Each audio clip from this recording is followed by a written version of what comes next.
Alors bienvenue pour cette 47e émission d'une minute de lecture par jour. Vous êtes en compagnie de Pierre sur la chaîne YouTube Sur les pas de Pierre et Léna. Nous sommes très heureux de vous accueillir aujourd'hui pour cette 46e émission. Vous voyez, et donc précédée d'un petit bout de marche selon les raisons qu'on vous a exposées hier. On en profite pour vous faire visiter de manière plus que brève quelques petits aspects de l'exposition actuellement en place qui s'appelle, semble-t-il, le journal d'Antoine au plateau des Capucins à Brest. Et puis on va tâcher de se trouver une petite place à l'écart. Alors vous voyez les manchots qui viennent décorer cette exposition, et puis vous voyez la perspective de ce bel espace brestois. Pour ceux qui ne le connaissent pas encore, et bien voilà, nous sommes dans le passage, comme vous le voyez au-dessus, des Arpettes. Et puis il y a régulièrement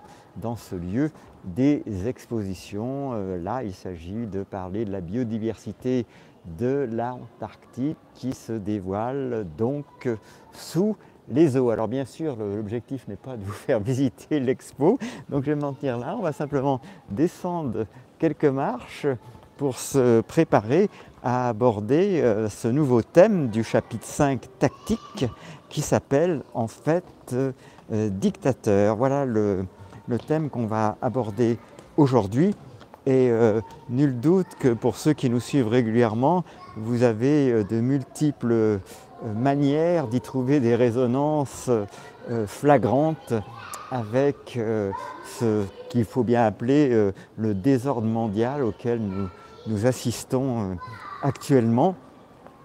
Et au prix, évidemment, il ne faut jamais oublier que ce sont des vies humaines par dizaines qui s'en vont à chaque seconde pour bien évidemment des mauvaises raisons. Est-ce qu'il peut y avoir une bonne raison pour tuer telle ou telle personne, quelle que soit sa nationalité, sa race, son origine, sa religion? Donc voilà où nous en sommes, les amis. Et c'est vrai qu'il faut avoir actuellement le souci de revenir, c'est ce que nous vous proposons comme concept dans ces émissions, à ce que nous pourrions appeler un temps long, c'est-à-dire de sortir de ce danger qui serait de réagir à chaque instant à tel ou tel événement. Alors j'espère que je vais pouvoir me trouver un petit coin là, parce que aujourd'hui c'est bien occupé. Vous voyez, au rez-de-chaussée, on a le forum de l'économie Brest Live qui s'est installé, et du coup ça réduit un petit peu les espaces où l'on peut s'asseoir. Alors j'espère que vous comprenez en tout cas l'importance de cette lecture qu'on pourrait qualifier de fractionnée, de façon à retrouver le goût d'un temps long hors de la réaction immédiate. Et donc on cherche actuellement un petit coin où on pourrait se poser et être à l'écart du bruit ambiant. Donc je pense qu'on va finir par trouver, se poser quelque part. Vous voyez, là on est en face à une raboteuse berthiaise. Alors cette introduction étant faite, je vais trouver très certainement un petit endroit pour m'asseoir et me poser. On va peut-être trouver ici une place parce qu'aujourd'hui toutes les tables sont prises dans ce fameux plateau des Capucins. Alors voilà, je vais me poser ici et ça va le faire. Alors les amis, j'espère que vous êtes bien installés. En tout cas, merci à toutes celles et ceux qui nous suivent jour après jour. Et sans plus tarder, une minute au moins symbolique en tout cas, du temps d'une montre pour vous partager un moment de lecture qui va faire appel plus à votre raison qu'à vos émotions. Je vous rappelle qu'on est dans un temps long, on est dans une persévérance et donc c'est sans doute ce qui fait le plus défaut. On en fait l'expérience chaque jour car chaque fois que nous postons une image qui peut faire réagir, on va avoir dans les proportions de notre chaîne plusieurs centaines de réactions, mais quand il s'agit de suivre une émission jour après jour, et n'y croyez pas que je dis ça avec amertume, mais en tout cas, on va avoir un nombre de visites bien plus restreint que quelque chose qui serait destiné à faire réagir, et c'est sans doute un signe d'une problématique de notre temps. En tout cas, sans plus attendre, émission numéro 47, Dictateur. Un dictateur porte des similitudes avec les rois de la royauté, tout en maintenant une culture de nationalisme. Il y a la croyance commune dans l'histoire que les dictateurs et les rois sont nobles. Chaque fois qu'une culture nationale est forte, les dirigeants sont considérés comme purs et justes. Joseph Staline et Adolf Hitler ne sont que deux exemples. Après leur mort, leur peuple a été choqué d'apprendre que les atrocités de leur nation furent créées par eux. L'histoire rapporte des témoignages sans fin de personnes qui croyaient que la terreur dans leur vie se produisait à l'insu de ces dirigeants. Les nationaux socialistes considéraient en fait la terreur qu'ils ont provoquée en Europe comme une guerre défensive, ce terme étant placé en italique. Partout où vous voyez la culture soutenir une autorité ou essayer de mettre en place une autorité, vous trouverez la destruction de la liberté. Dans chaque culture, les gens sont trompés par la croyance que l'autorité est bonne. Même lorsqu'ils peuvent voir la tyrannie de l'autorité dans l'histoire, ils échouent à la voir dans leur propre culture. Les plus grandes erreurs de l'histoire ont été celles de l'inaction. Tuer un homme parce qu'il prône la destruction de la liberté semble extrême aux gens de toutes les cultures. La culture endoctrine la population avec cette idée.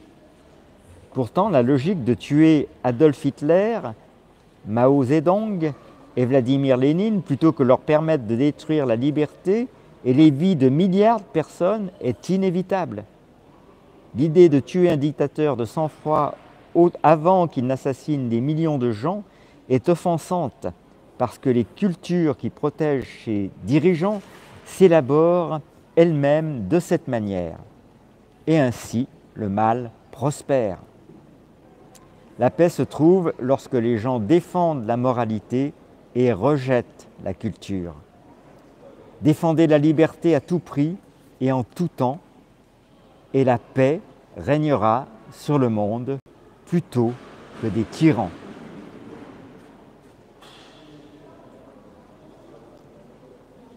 Fin de cette minute de lecture pour aujourd'hui. Je pense qu'il y a beaucoup à réfléchir aux conséquences de ce texte, aux transpositions possibles. À vous d'identifier les tyrans du monde actuel, à vous de voir en quoi ce texte s'applique pleinement à eux.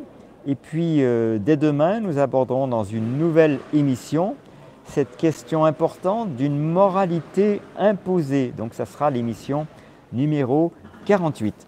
En tout cas, je vous rappelle l'importance qu'il y a pour nous à ce que vous postiez en commentaire sous cette vidéo la phrase qui vous a parlé le plus, celle peut-être que vous aimeriez approfondir ou celle que vous aimeriez garder de ce livre, sachant que si vous retenez de chacune de nos 88 émissions une phrase par jour, vous aurez un résumé certainement très instructif, vous aurez une assimilation sans précédent de cet ouvrage. Vous savez que nous souhaitons partager avec vous finalement nos connaissances par l'expérience antérieure de lecture d'ouvrages sur des temps longs que nous disposons dans l'intérieur de notre habitat de centaines de post-it que nous avons parfois et souvent écrits de notre main inhabituelle, c'est-à-dire pour ce qui me concerne de la main gauche. Et je vous laisse faire l'expérience d'une écriture appliquée de la main gauche. Vous pourriez écrire cette phrase que vous allez choisir dans le texte que vous avez entendu aujourd'hui de la main gauche sur une feuille blanche de préférence avec un crayon à papier de façon à ce que la pression de votre écriture soit transmise par le crayon. Et puis vous allez trouver vous-même en quoi cette écriture main gauche peut, entre autres choses, être une source d'attention, un geste conscient et bien plus encore. Sur cette suggestion et proposition, je crois que le docteur Vitoz, qui est celui qui a introduit parmi bien d'autres exercices qu'il appelle de contrôle cérébral, cette notion d'écriture main gauche. Pour les droitiers, ça fait à l'évidence travailler un autre cerveau si on admet que les plexus nerveux sont croisés. En tout cas, au-delà d'explications scientifiques plus ou moins justes, rien ne vaut d'avoir une pratique de cette expérience. Et donc, une fois que vous aurez pratiqué, je pense que vous aurez vos réponses et elles vaudront toutes les autres réponses. Car vous savez que la phrase préférée des sages, quand vous leur posez des questions, en tout cas c'est ce que j'ai cru comprendre, c'est « la réponse est en toi ». La réponse est en toi, donc cessons de questionner les experts de tout poil et la plupart du temps autoproclamés pour aller chercher la réponse à de nombreuses questions que nous nous posons en nous-mêmes et boycottons autant que faire se peut ces médias qu'il faut bien appeler des merdias. Évidemment, je ne parle pas des rares exceptions qu'on peut trouver dans des médias qui tâchent de faire appel au raisonnement et en beau sens. Je ne vais pas tous les citer, mais on peut penser à l'Antipresse, on peut penser à Kéros, à Putsch Média, à Juste Milieu, on peut penser aux vidéos d'Idriss Aberkan, dont je vous encourage à voir la dernière, qui est disponible sur Twitter après avoir été censuré sur YouTube. Vous voyez à quel point la liberté d'expression, c'est jamais quelque chose de gagné pour toujours. Et donc ce livre, eh bien, page après page, il ne vous parle que d'une seule chose, de votre liberté. Pour conclure en dernière page, je pense qu'il faut que je le répète à chaque émission, et ça tient, c'est les deux seules lignes sur une page entière, eh bien, vous avez une valeur infinie. Sur ce, les amis, passez une excellente journée et à demain pour une nouvelle émission.